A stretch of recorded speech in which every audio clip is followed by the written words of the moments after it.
I initially wanted to title this video, 2 questions that someone asked me in the woods. Boom, boom, boom. That felt dramatic. But I'm not good at titling videos, and I know that my YouTube guy, who I love, his name is Chris, would say, dude, no one is searching on YouTube right now for questions people ask in the woods. So I'm not going to name of that, but there are 2 questions in this video that I think are worth the entire price of the admission being your time. I think you should watch the whole thing. I think you're going to go, what? These questions are amazing. And I think you're going to be really glad you stuck around. So click like, subscribe, do all the things. Please, please, please. Thank you for watching these videos. Here's what I want to talk about today. I want to talk about taking baby steps towards vulnerability. That's a word we talk about a lot, vulnerability. How do you be more vulnerable with somebody? How do you share something that might not be easy sharing? And I thought about it recently because I noticed that every time I have a Zoom call, like whenever I'm going to have a Zoom meeting and I'm going to either meet with clients or maybe my publisher, whoever I'm meeting with, I clear the frame. So what I mean by that is I kind of go around and say, okay, let me move these papers over there, just outside. Let me move these books over there, just outside. There's a tangle of cords. I kind of clear the space to create what hopefully is a really clean look so that it looks like, okay, I'm in a clean office, the pillows are on the right place, everything's all together. And I notice that I do that. And you probably do it too. I bet every time you have a meeting, you're like, oh, you clear a plate, you move something out of the corner. And I realize it's really tempting to do that same exact thing in our lives.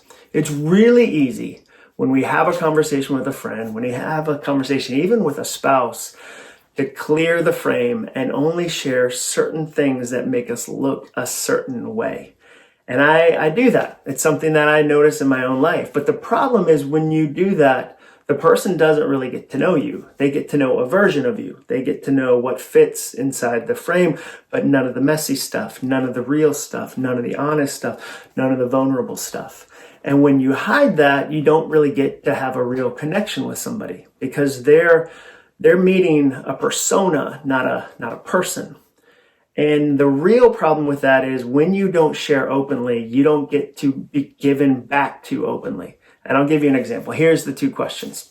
So I go on a walk about once a week with my friend Ben. I love walks. I think that walks had a huge 2020. I would say that of 2020, like the real winner of 2020 were probably walks. I saw so many families going on walks around our neighborhood because we're all cooped in the house. There's nowhere to go. Nothing is open. So we're like, okay, let's all, everybody, we're going on a walk. I saw so many walks. Walks had a huge year. And so once a week, I go on a walk with my friend Ben. And there's a river in our neighborhood. It's amazing. We have this river trail that curves around. It's beautiful. And once a week, we go walk for about an hour and a half, and just talk about our weeks. And I've learned a ton from Ben. About a year ago, when we were first starting to hang out, maybe it was 18 months ago, Ben said, John, I'm really sad about this situation. And he just told me a situation he was sad about. And I promise you, my first response was, wait a second. We get to say that word? Like, we have access to that word? I don't just think it's a man thing either. I'm sure that men are statistically worse at sharing their feelings. But I think there's a lot of people that don't understand that they get to say, I'm sad about this thing. I'm afraid about this thing. I'm confused about this thing because they're busy clearing the frame. They want to look a certain way. They want to seem like they have it all together. And he shared that, and that really encouraged me that, okay, I have a relationship where I get to do that. So about a week ago, Ben and I are on a walk in the woods.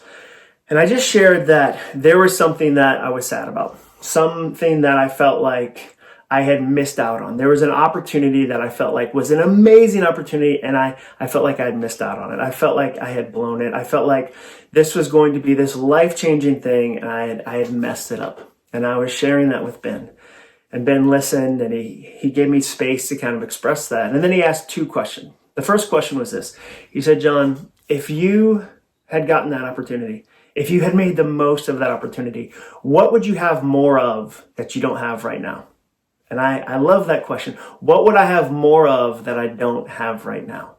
And he's right. I started to think through that and realized, okay, I wouldn't have much more of the things I already have. Like, I already have things that I really enjoy. Like, I wouldn't build a second house next to the current house I live in with like a sky bridge over, like just a bonus house to do more stuff in. But sometimes I get in this circle of more, more, more. So that was the first question. The second question he asked is, if that opportunity was a huge home run, massive home run, would you have gone deeper into your ego or your heart?